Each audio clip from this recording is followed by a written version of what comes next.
Puji Tuhan, Shalom. Prijs de Heer, shalom.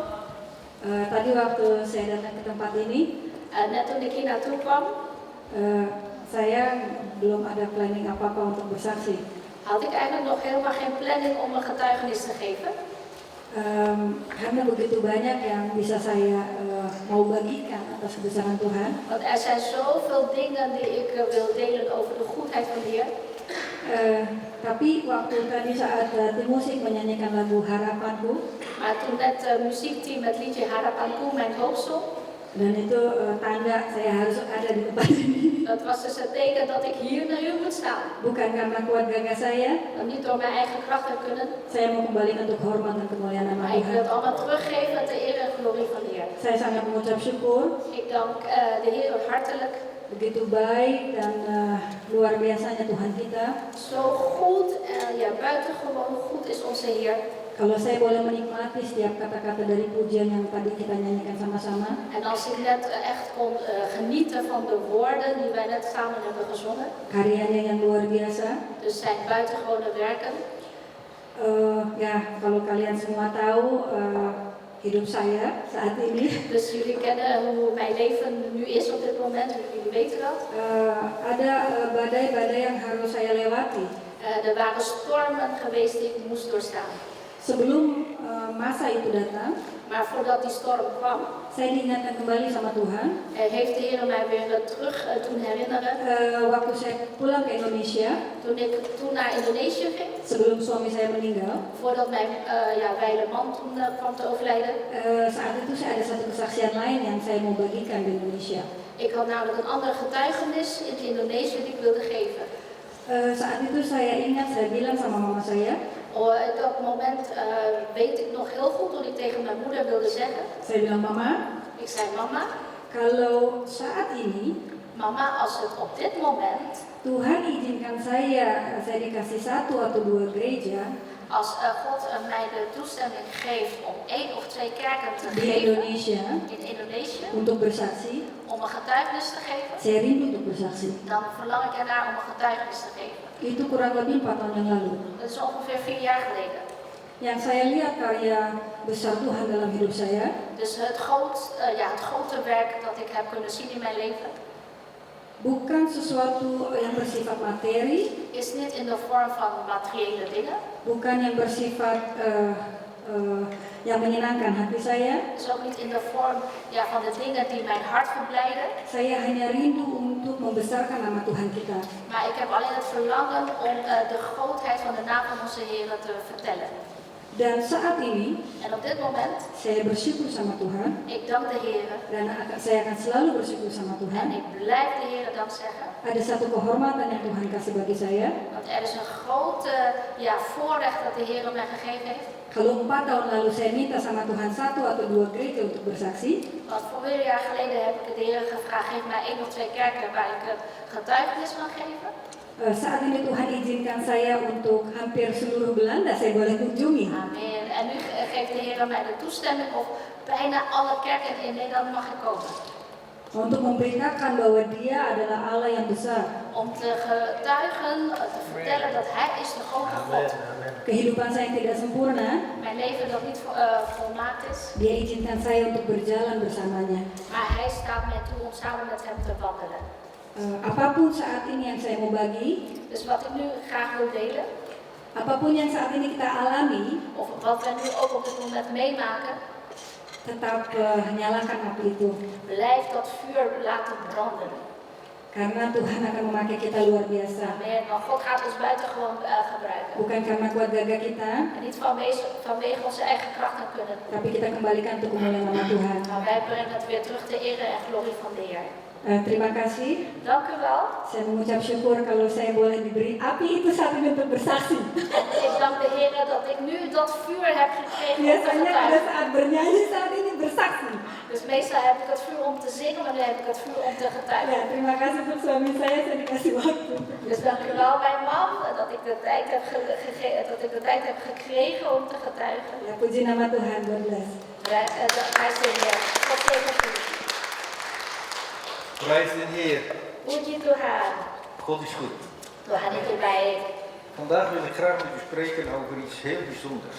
Hari ini saya ingin menyampaikan tentang sesuatu yang luar biasa. Ik kan me herinneren dat ik hiervoor heb ik gesproken dat we allemaal zijn een tempel van de Heilige Geest. Sebelum ini saya ingat saya waktu itu berbicara tentang bahwa kita adalah bait Roh Kudus. En daarna heb ik gesproken over wandel met God. Dan habis itu saya berbicara tentang berjalan dengan Tuhan. Dan heb ik verschillende dingen naar voren gehaald. Dan saya waktu itu cuplikan hal-hal yang dari Maar er is nog zoveel meer in het woord van de Heer, tetapi dalam firman Tuhan itu lebih banyak lagi daripada ini die ons echt heel erg blij maken. yang membuat kita benar-benar senang. Want als we een kind van God zijn, Karena kalau kita adalah anak-anak Tuhan, we beseffen dat we een tempel van de Heilige Geest zijn, dan kita menyadari kita adalah bait dari Roh Kudus. dat onze wandeling net zoals een Henoch is met God, Dan kalau kita berjalan dengan Tuhan seperti Henokh waktu itu berjalan dat dengan we Allah, een leven mogen kennen echt in zijn glorie en heerlijkheid. maka dari itu kita bisa mengetahui bagaimana kemuliaan Tuhan itu dalam kehidupan kita. Dat wil niet zeggen dat er geen problemen zijn. Tapi tidak berarti kita tidak ada Dat masalah. wil niet zeggen dat er geen zorgen zijn. Tidak berarti kalau kita tidak ada masalah. Dat wil niet zeggen dat er geen ziekte is. Atau tidak ada kesakitan. Maar u mag ervaren de volheid van Christus in uw leven.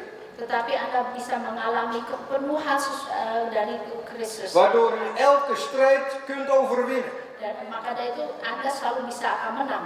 We zeggen het zo makkelijk. Ya, itu gampang sekali untuk diucapkan ya. Met Christus zijn wij meer dan overwinnaar. Dengan Kristus kita lebih dari pemenang. Hij is de overwinnaar. Karena dia adalah sang pemenang. Hij leeft in ons. Dia hidup dalam hidup Maar we kita. mogen het ook elke dag beleiden. Tetapi kita juga setiap hari bisa We mengakui. mogen elke dag zelfs tegen elkaar zeggen, Christus is meer dan Dan overwinnaar. setiap hari kita juga bisa bilang satu dengan lain, Tuhan itu ada pemenang. En dat kan alleen maar omdat hij in ons woont. Dan itu bisa terjadi karena dia hidup dalam diri kita. Een tempel van de Heilige Geest. Jadi bait dari Roh Kudus, Wandeling met God.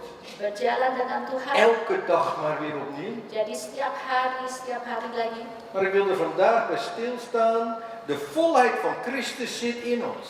Tetapi hari ini saya ingin bicara tentang kepenuhan dari Kristus itu di dalam kita. Die volheid van God is door Christus gekomen en is ook gelegd in ons leven. Jadi kepenuhan dari Allah itu datang lewat Kristus dan juga diberikan kepada kita. Er is een heel mooi voorbeeld in het woord van de Heer en dat gaat over de verheerlijking op de berg. Dan ada firman dari Allah yang sangat luar biasa yaitu tentang kemuliaan di bukit. Lucas hoofdstuk 9 vers 28 tot en met 36. Dari Lukas ayat 9.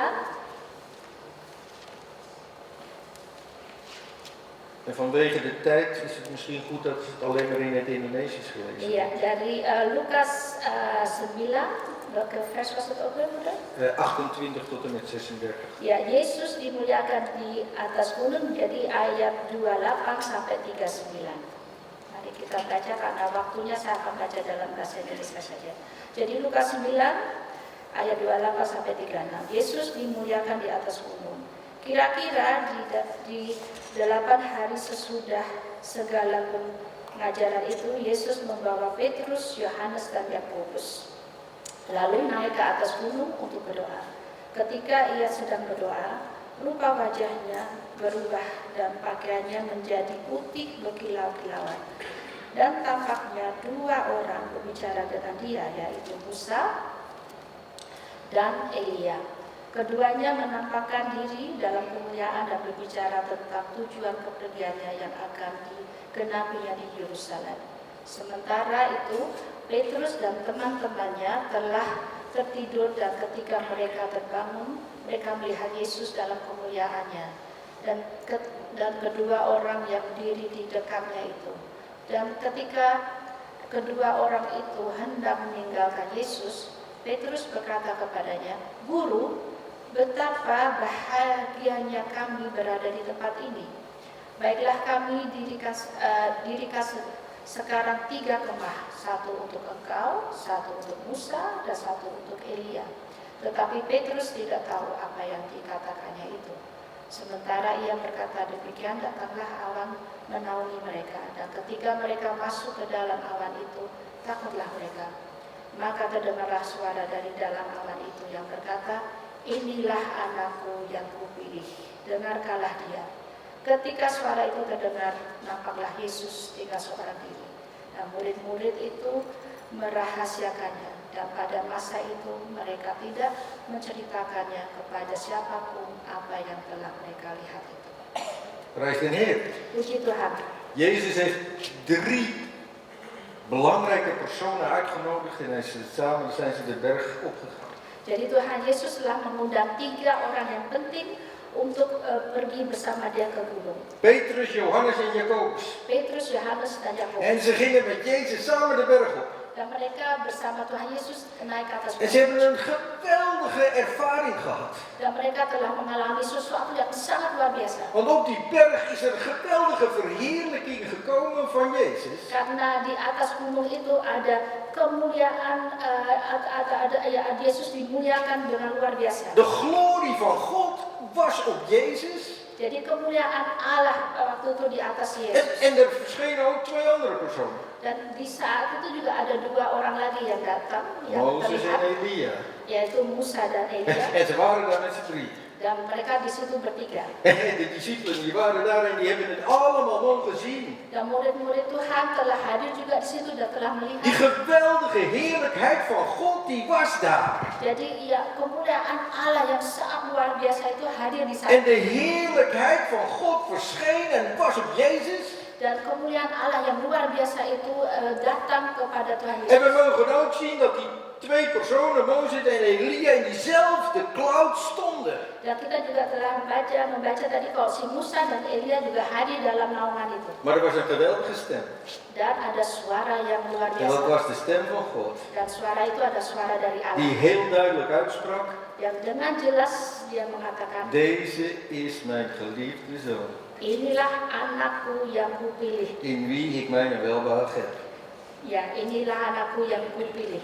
Soms moeten we een berg opgaan. Kadang-kadang kita harus menaiki We gunung. moeten een berg beklimmen. Kita kadang-kadang harus menaikkan. Soms zijn de bergen ontzettend hoog. Kadang-kadang gunungnya itu sangat tinggi. Maar ik ga u ook zeggen. Tapi saya juga ingin Wanneer u mengatakan, moeite doet om die berg te beklimmen. kalau Anda dengan susah payah mau mencoba Dan kan het menaikkan niet gunung anders. dan tidak ada satu hal Dat de heerlijkheid van God ook in uw leven zal zijn. dan nanti Anda akan melihat kalau kemuliaan Allah itu nanti Want als u akan op de top van de berg komt. karena kalau Anda sudah di atas gunung itu En u misschien moe en uitgestreden dan bent. Anda sudah capek sekali dan sudah tidak bisa berperang lagi, Dan is de Heer Jezus daar. disitulah Tuhan Yesus hadir Om u geweldig te zegenen. untuk memberkati Anda dengan luar biasa En rust te blijven geven in uw leven. dan untuk memberikan kedamaian di dalam hidup Anda. Ik vind het zo geweldig als je dit stuk leest. Dan saya sangat senang sekali kalau saya membaca Op ini. het moment dat de heerlijkheid van God verscheen, Jadi pada saat kemuliaan Allah itu datang, dan zien we in het woord van de Heer dat het gelaat van Jezus veranderde. dan kita tadi telah membaca wajah dari Tuhan Yesus mulai Hij begon te stralen. dan mulai berkilau-kilau. En in Matthäus staat geschreven dat zijn gelaat precies als de zon was. Di Matius juga tertulis kalau wajahnya itu seperti matahari. Wat een geweldige heerlijkheid moet er dan wel niet zijn. Bagaimana luar biasa kemuliaan itu. U moet het maar eens proberen om in de zon te blijven kijken. Coba Anda coba melihat ke matahari, U kunt het niet volhouden. tidak bisa lama-lama Die melihat matahari.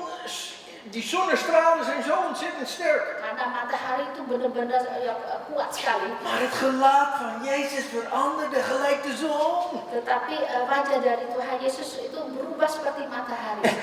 En we gaan nog een stukje verder, want zijn kleding veranderde en het was zuiver wit. Zuiver wit. Dan juga bajunya itu juga menjadi putih. Berubah pakaiannya menjadi putih. Begrijpt u hoe heilig Jezus is? Jadi mengerti Anda bagaimana kuduslah Tuhan itu. En de discipelen waren er getuigen van. Dan murid-murid Tuhan Yesus adalah saksi-saksi. Die waren erbij.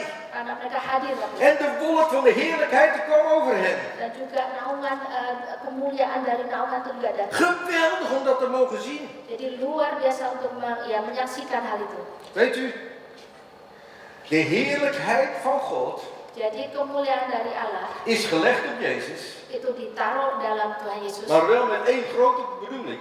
Dan dan dengan satu maksud. Wanneer we werkelijk een kind van God zijn, Kalau kita sungguh-sungguh adalah anak Tuhan, die heerlijkheid die wordt ook op ons gelegd. kemuliaan itu juga akan ditaruh dalam kehidupan kita. En dus die drie discipelen waren daar. Dan 3 murid Tuhan itu hadir waktu itu. Ze waren verbaasd, Mereka terkagum. want ze herkenden Mozes Mereka melihat itu en ze Musa, herkenden Elia. dan mereka melihat itu Elia. En Jezus was daar ook. Tapi Tuhan Yesus juga hadir di situ. Moet u voorstellen. Bisa bayangkan Anda?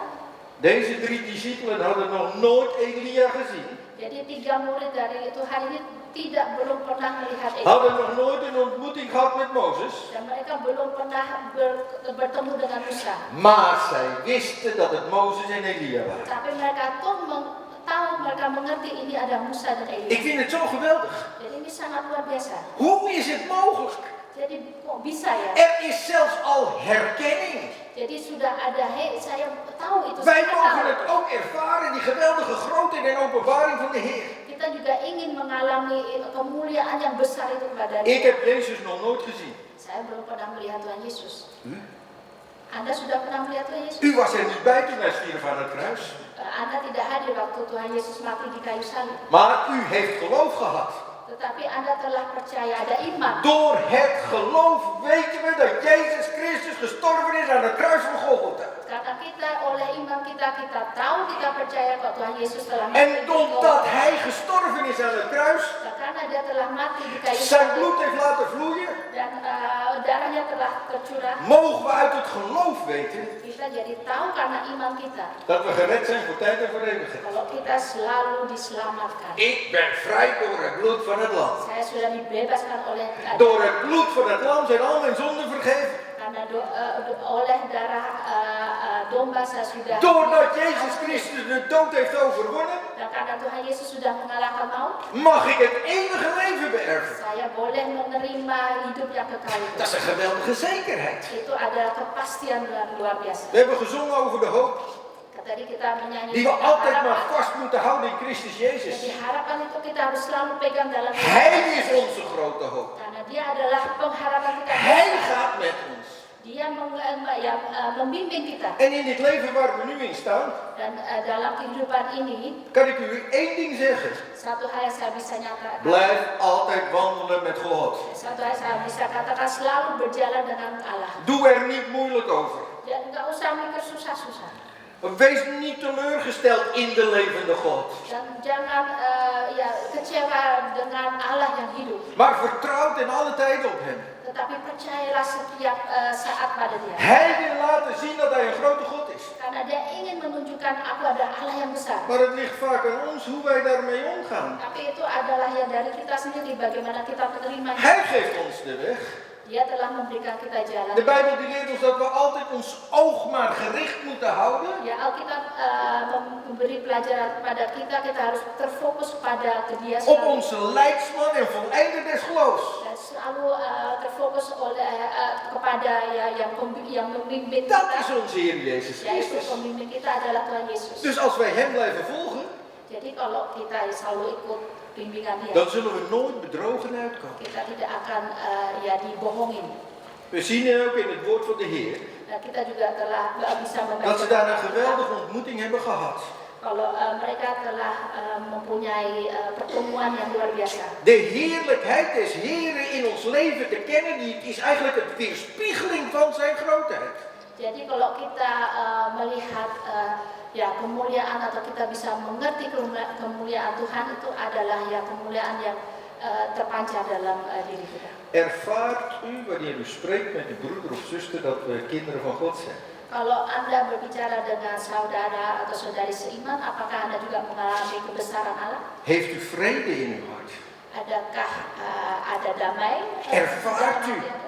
de heerlijkheid van Christus in iemands leven? Dan apakah Anda mengalami kebesaran atau kemuliaan Tuhan Yesus di kehidupan orang itu? Er zijn wel eens momenten dat u op een plaats komt, Kadang-kadang kita datang ke tempat, sesuatu tempat, op een plek waar de Heer niet is. sesuatu tempat atau di tempat yang Tuhan tidak hadir. En u stapt een huis binnen Dan Anda masuk memasuki rumah itu en u ervaart meteen een tegenwerking. dan Anda mengalami kok ini tidak ada U damai ya. ervaart, dit is niet pluis. Dan Anda tahu atau mengalami ini tidak beres ini. Amen of amen. Amin atau amin. Maar als je bij kinderen Gods komt, Tetapi kalau Anda datang kepada anak-anak Allah, de deur gaat open. pintu dibuka Oh.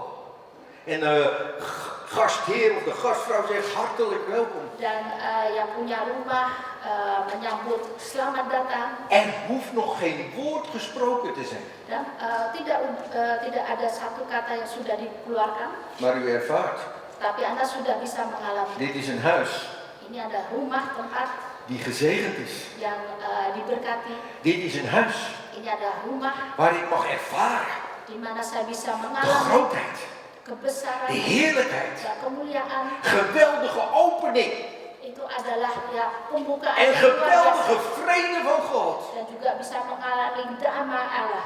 Je voelt het, Jadi Anda bisa je merasa ervaart het. dan bisa merasakan dan En zo moet mengalaminya. ook onze omgang met elkaar zijn. Dan begitu juga kalau kita bergaul dengan Als wij de berg opgekomen zijn en de heerlijkheid van Jezus hebben ervaren in ons leven. Jadi kalau kita sudah menaiki gunung itu dan kita sudah mengalami kemuliaan Allah yang Het kan besar, niet anders, mijn broeders en zusters. tidak ada jalan yang lain Tuhan. Overal waar u komt, Jadi di mana Anda juga berada, mag u zijn grootheid laten zien aan een ander. Anda bisa menunjukkan kebesaran kepada orang lain.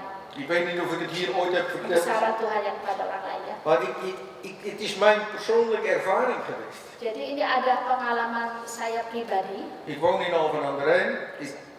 Ja, we wonen nu op 2 adressen. Hoe we dat doen, weet ik niet, maar Jadi walaupun saya ada 2 adres, tapi saya juga tinggal di Alphen aan de Rijn. Maar ik woonde in Alphen aan de Rijn en elke dag ontmoet ik wel mensen. Dan saya tinggal di Alphen aan de Rijn dan setiap hari saya berjumpa dengan orang En ik maak gewoon een normaal praatje. dan saya juga dengan secara normal berbincang-bincang dengan mereka. Hoe is het? Goed geslapen? Fijne dag? En ja, u kent het allemaal wel. Nah, apa kabar?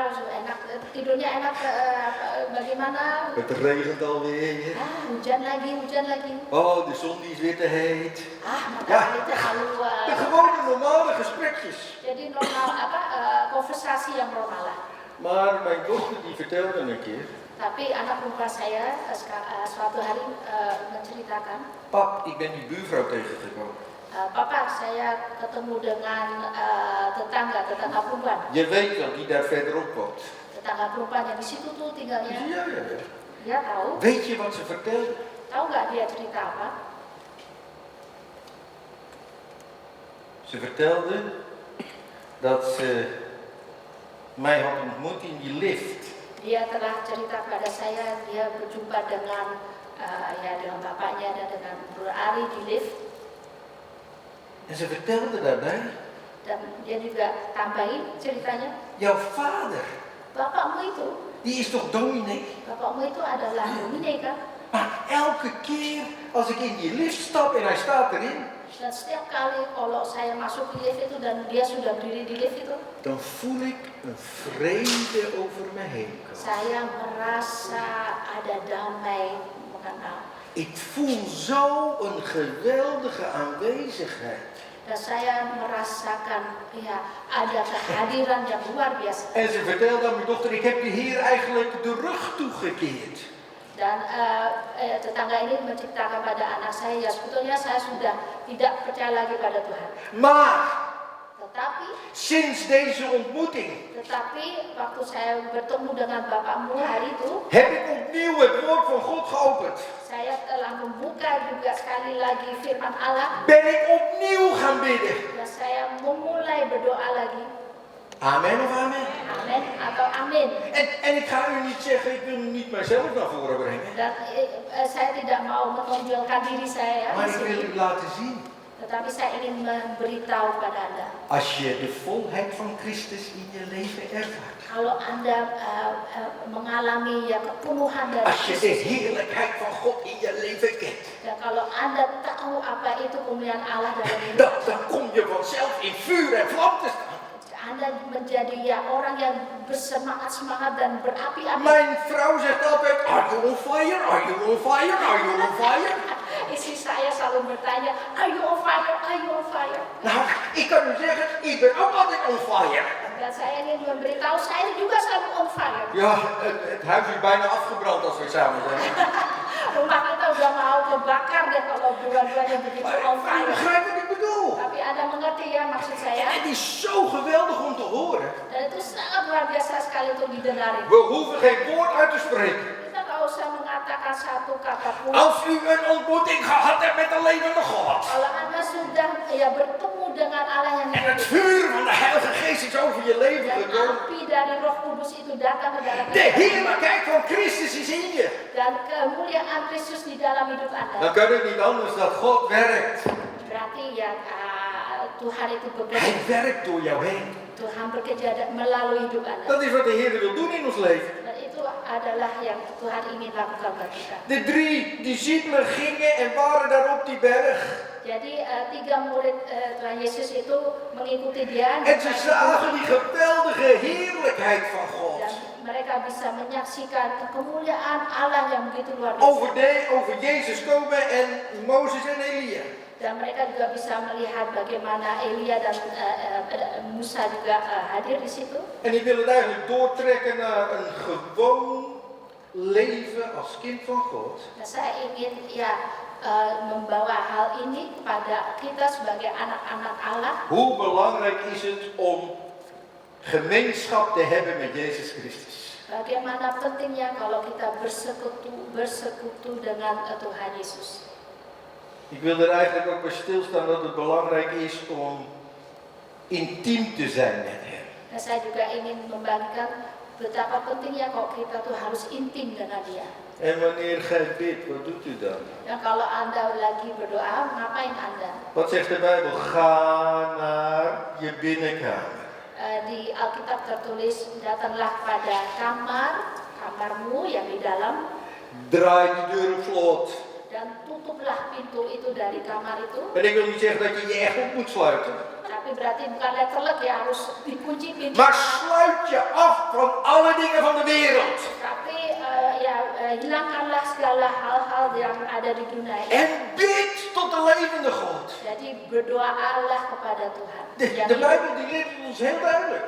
Jadi Alkitab tuh dengan jelas mempelajari kita. Wanneer je gaat bidden tot Hem in het verborgene, Kalau kita berdoa kepada Dia dalam verborgene apa ya, yang tersembunyi, terima kasih. dan zal Hij het u in het openbaar verklaren. Jadi kalau kita berdoa dalam tersembunyi, Dia akan mewahyukan Anda atau menunjukkan Anda dalam. Niemand hoeft uw gebed te horen.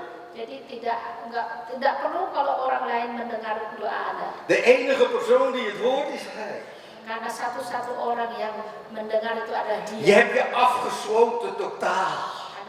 Anda sudah tersembunyi secara total. Je zoekt intimiteit met Hem. Dan Anda mencari intimitas itu dengan Dia. Het is een secret place. Itu ada tempat yang secret. Een verborgen plek. Jadi yang tersembunyi. En God die gaat werken. Dan Tuhan akan bekerja di situ. Die intieme plek is eigenlijk het werkterrein van de Heilige Geest. Jadi tempat yang intim itu adalah tempat di mana Roh Kudus De bekerja. Heilige Geest die gaat dan werken. Jadi Roh Kuduslah yang akan bekerja. U bent helemaal afgesloten van alle dingen, maar u spreekt alleen maar tot God. Jadi Anda sudah tersembunyi dari segala hal-hal, jadi Anda hanya berbicara pada Allah. Vader in de hemel, ik wil alleen maar tot u spreken. Jadi Allah Bapa di surga, saya hanya ingin berbicara padamu. U kent mijn hartsgesteldheid. Engkau tahu isi hatiku. U weet de pijn die ik heb. Engkau tahu rasa sakit Er hati. is geen antwoord. Dan tidak ada jawaban. Heer, ik zie het even niet meer zitten. Tuhan, saya sudah tidak tahu mau Er is melakukan nood, apa. er zijn problemen. Jadi ada masalah, ada problema. Maar bij u is alles bekend. Tetapi engkau sudah tahu itu semuanya. Ziet u, dan gaat u het geven aan hem. Berarti Anda memberikannya itu semuanya kepada Dia. En het zal misschien zo zijn dat er allerlei emoties loskomen. Dan mungkin juga emosi-emosi Anda dilepaskan. Maar ik geloof Tetapi saya percaya, juist op het moment dat alle emoties loskomen, saya percaya kalau emosi Anda dilepaskan, dat er plaats gemaakt wordt, di situ dibikin tempat, diep, ruangan. diep in uw ziel, Jadi ada ruangan benar-benar di dalam voor het werk van de Heilige Geest, jiwa Anda untuk bekerja melalui Roh die u Kudus. gaat troosten, Dia akan hibur Anda die u kracht gaat geven dan dia akan memberi kekuatan kepada Anda en bijzondere dingen in uw leven gaat doen. dan dia akan melakukan hal-hal yang luar biasa. Hij is het antwoord. Dia ada jawaban. Vanmorgen waren we in Alphen aan de Rijn Tadi pagi kita di Alphen aan de Rijn en wij hebben tegenwoordig een gezin uit Pakistan. dan kita juga ada keluarga dari Pakistan. En een van die kinderen is geestelijk en lichamelijk gehandicapt. Dan salah satu dari anak dari keluarga Pakistan ini anak handicap. En vanmorgen kwamen ze binnen, met een busje zijn ze gebracht en hij werd met een rolstoel naar binnen gereden. Jadi handicap psikis dan fisik dan dia dibawa dengan kursi roda ke dalam. Hij kan bijna geen geluid uitbrengen. Dan anak yang handicap ini tidak bisa mengeluarkan suara, Hij praat niet. dia tidak bisa berbicara. Hij maakt alleen maar geluidjes. Dia cuma bikin geluidjes, suara-suara. En als je naar hem toe gaat en hem een hand geeft, Nah kalau kita menghampiri dia, memberi tangan kita pada dia, dan doet hij alleen, huh, dia hanya bisanya ja, huh. Ja, je zou misschien schrikken, maar dat is zijn gesprek. Ya mungkin Anda kaget, tapi ya itulah cara dia berbicara. En wat zo'n geweldige dienst had. Tetapi ya ibadah kami sangat luar biasa tadi. En aan het eind van de dienst, Akhir dari ibadah kami, toen stelde ik de gemeente een vraag. saya bertanya kepada jemaat saya, Bent u allemaal gezegend? apakah Anda diberkati? En niemand zei wat. Tapi tidak ada orang yang ngomong, yang menjawab. Oh, dat gaat niet goed. Dan saya Maar bilang, wat denkt u? Tapi apa yang Anda pikir? Deze jongen, Anak ini, die antwoordde. dia yang memberi jawaban. En hij deed zo. Ha! Dan jawabannya adalah, "Ha!" Iedereen kon het duidelijk horen. Semuanya bisa mendengar dia. En ik werd zo aangeraakt door de Heilige Geest. Dan saya begitu tersentuh oleh Roh Tranen Kudus. liggen over mijn wangen. Saya sampai menangis. En ik zei tegen de gemeente, Dan saya bagikan pada jemaat, niemand zegt amen. tidak ada orang yang bilang amin. Deze jongen Tetapi anak itu, roept het uit. dia berbicara keras. Amen. Amin. Het is in zijn taaltje. Walaupun dalam bahasanya dia sendiri. Hij geeft alleen maar ha! Ya dia hanya bisanya, "Ha!" Maar ik verstond het als amen. Dan saya mengerti itu adalah amin. Begrijpt u mijn broeders en zusters? Jadi Anda mengerti saya? Hoe de Heer kan werken in iemands leven. Bagaimana Tuhan bisa bekerja dalam kehidupan Alles kita. wat wij voor ogen zien, Jadi apa yang kita bisa lihat dengan mata kita, dat is maar slechts een gedeelte. itu adalah ya bagian yang sedikit. De grootheid van God kan nog steeds werken, ook in deze jongen. Jadi kemuliaan Allah, kebesaran Allah itu bisa bekerja juga di En het maakt niet uit hoe we eruit zien.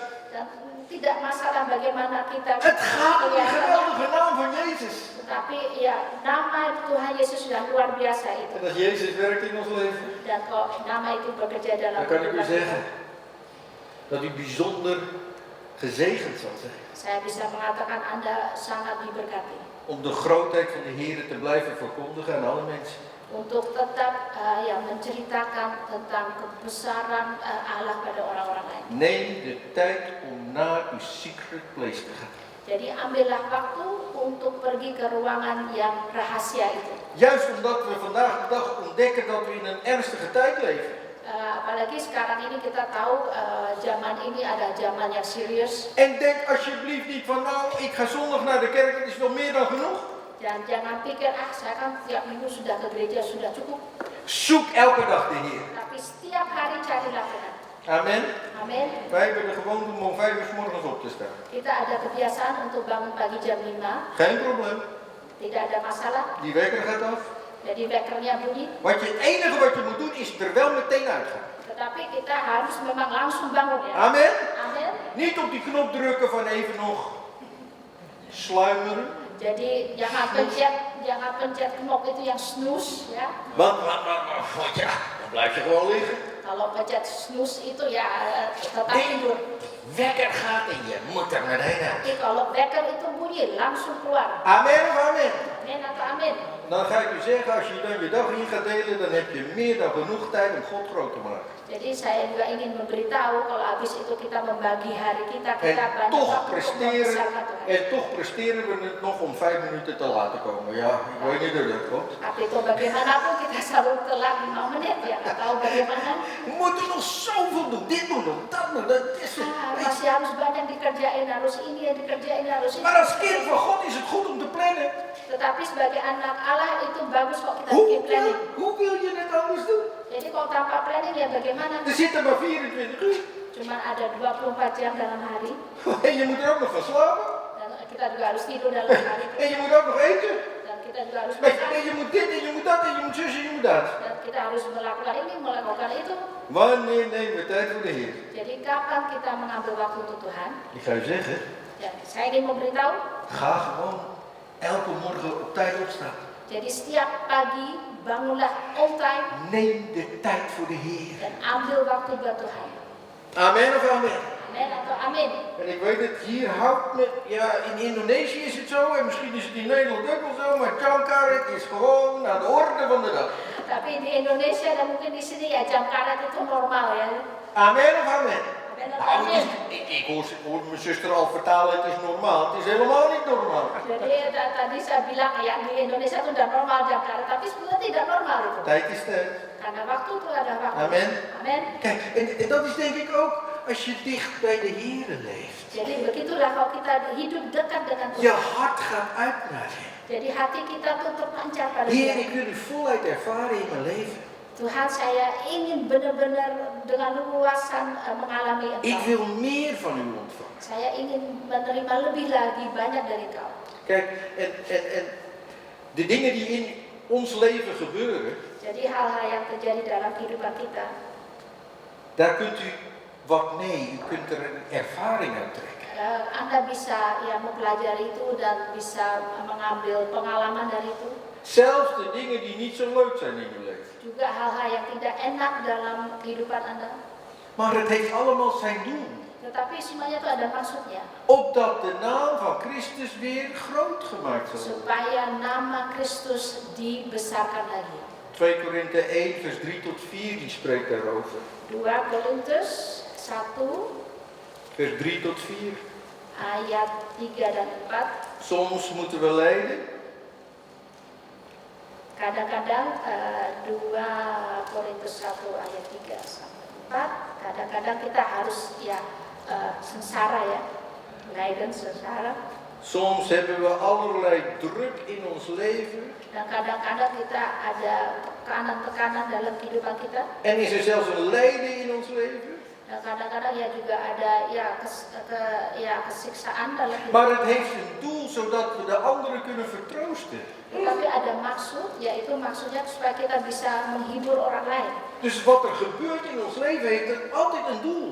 Jadi apa yang terjadi dalam kehidupan kita tuh ada maksudnya. Zodat we een andere broeder of zuster kunnen vertroosten. Supaya kita bisa menghibur saudara atau saudari seiman kami. De kracht van God zit in ons.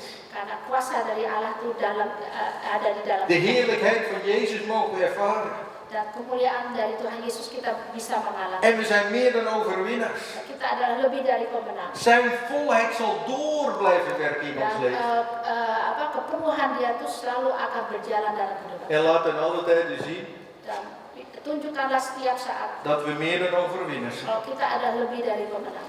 Ik wil nog één tekst met u aanhalen. Saya ingin membagikan satu teks lagi. Vers 1 Korinthe hoofdstuk 15, 1 Korintus 15 vers 57.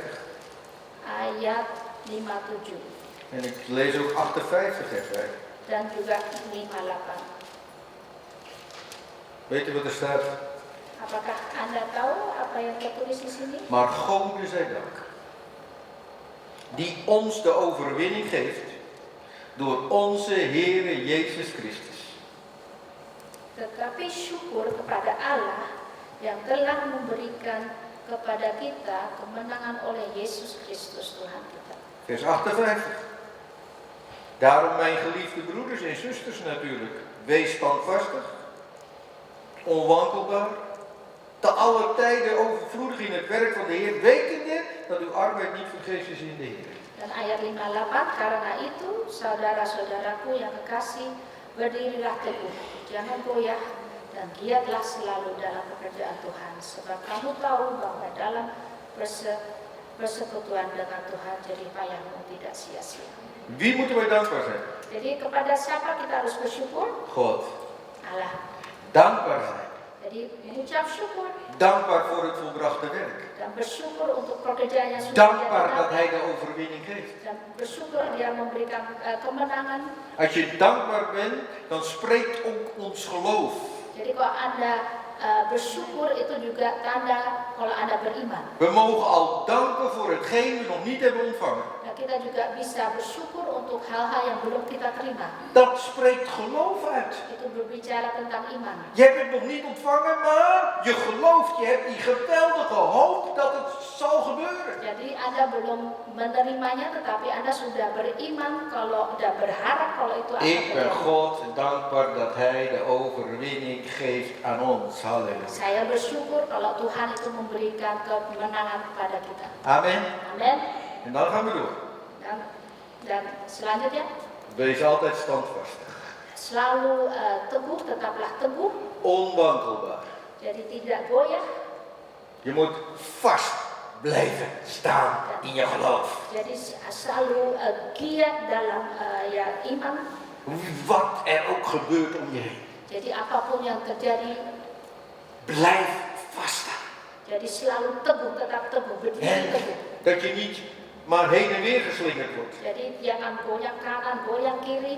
Een beetje op het rechterbeen, een beetje op het linkerbeen. Jadi kadang berdiri di kaki kanan, kadang berdiri di kaki kiri. Niet op twee gedachten blijven hinken. Jadi jangan punya pikiran yang dua ya. Maar zie op Jezus. Tapi lihatlah pada Tuhan Yesus. Ja, maar broer, u weet wel.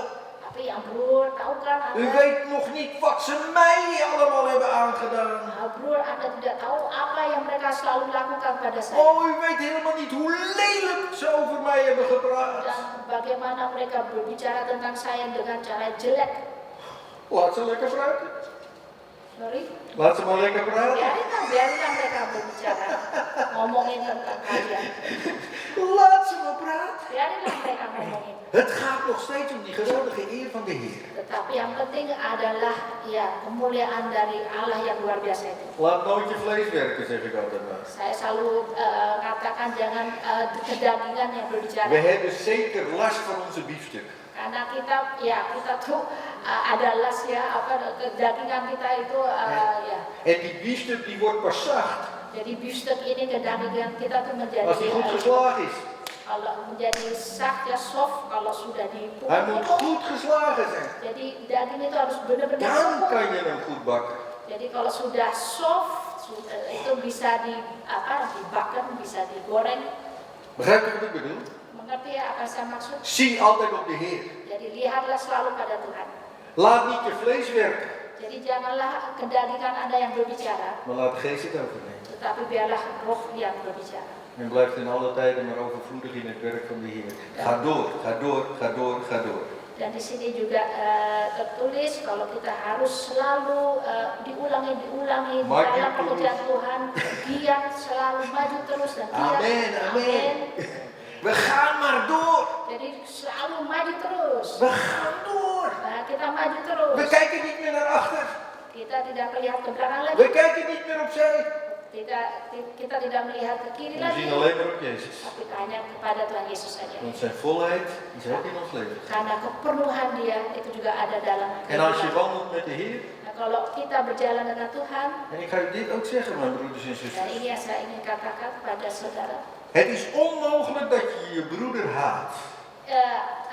Tidak mungkin kalau Anda membenci saudara seiman. Want dat is wat de Bijbel zegt. Karena itu ada yang tertulis di Alkitab. We hebben elkaar lief met de liefde van de Heer. Kita harus saling mengasihi dengan kasih Allah. Als je je broeder haat die je kan zien, Kalau Anda membenci saudara seiman yang Anda bisa Het melihat, kan toch niet anders, mijn broeders en zusters. kan tidak, ya, tidak. De liefde van Christus zit in ons. Karena ya kasih Kristus di dalam diri We kita. mogen opzien naar hem. Kita boleh melihat pada dia. Laat de zaken maar los. Jadi ya biarlah lepaskanlah Ik hidup heb kita. vrede met God. Kita harus mempunyai damai dengan Allah. Amen. Amin. We mogen doorgaan. Kita harus tetap terus, En we mogen zien tetap berjalan terus het dan grote melihat, werk wat God doet. melihat kebesaran Allah, pekerjaan Allah yang Want besar. hij is meer dan overwinnaar. Karena dia adalah lebih dari Hij pemenang. houdt van u. Dia mengasihi Anda, Hij houdt van mij. dia mengasihi Hij saya, houdt van ons allemaal. dia mengasihi kita semuanya. En ook de mensen die daar nog buiten lopen. Dan juga mengasihi orang-orang yang masih berjalan di luar sana. Ze zijn nog geen kinderen van God. Mereka belum menjadi anak-anak Allah. Maar al zo lief heeft God Tetapi kasih Allah, de wereld gehad. kasih Allah begitu besar bagi Dat hij dunia. zijn enige geboren zoon gegeven Bahkan heeft. dia memberikan anak yang tunggal. Opdat een ieder die in hem gelooft Supaya siapa yang percaya pada dia niet verloren gaat. tidak akan binasa. Maar het eeuwige leven heeft. Tetapi kehidupannya akan menerima kehidupan. Ook voor hen die daar nog buiten zijn. Juga buat orang-orang yang di luar sana. Is die geweldige boodschap en is nog steeds hetzelfde. Jadi pesan yang luar biasa itu juga masih God wil u berlaku. gebruiken. Dan Allah ingin memakai Anda. God wil mij gebruiken. Allah ingin memakai saya Alles tot eer van zijn geweldige naam. demi kemuliaan namanya. God is goed. Tuhan itu baik. God zegen. Tuhan memberkati. Mag ik een gebed alsjeblieft? Bolehlah saya berdoa? Vader, ik dank u voor de grootheid. Bapak, saya mengucap syukur untuk kebesaran-Mu. Ik dank u dat u hier bent. Saya mengucap syukur saya berada di sini. Dat we uw geweldige grootheid mogen zien. Kalau kami bisa melihat kebesaran-Mu. Vader, het is maar een kleine illustratie wat ik vandaag heb kunnen doen, Heer. Bapak, ini adalah ilustrasi yang kecil yang saya bisa sampaikan hari ini. Maar u bent hier. Tetapi Kau hadir di U sini. weet precies Dan wat de gemeente nodig heeft. Kau tahu persis kebutuhan dari jemaat ini. U kent elk hart. Engkau mengenal setiap hati. U kent elke situatie. Engkau mengenal setiap situasi. U kent de gezinnen, u kent de families. Dan Engkau mengenal setiap keluarga, setiap rumah tangga. U kent ons persoonlijk. Dan Engkau mengenal kita secara pribadi. Maar we zoeken de intimiteit met u. Tetapi kita mencari intimitas itu dengan We willen dicht bij u zijn. kita ingin dekat padamu. Alles loslaten. Kita ingin melepaskan Ons segalanya. buigen voor u. Dan ingin bersujud padamu. Nederig te zijn. Untuk merendahkan diri Een padamu. zacht hart te hebben. Untuk mempunyai hati yang Uw soft, liefde te yang ervaren. lembut. Hati yang lembut untuk mengalami kasih-Mu. Zodat we een ander kunnen liefhebben. Supaya kita bisa mengasihi satu dengan lain. U bent groot, Heer. Engkau besar Tuhan. Ik eer uw naam. Saya memuji nama-Mu. Dank u wel, Jezus. Terima kasih Tuhan Yesus. Wilt u ieder zegenen, Heer. Berkatilah Tuhan In de naam van Jezus. di dalam nama Tuhan Yesus.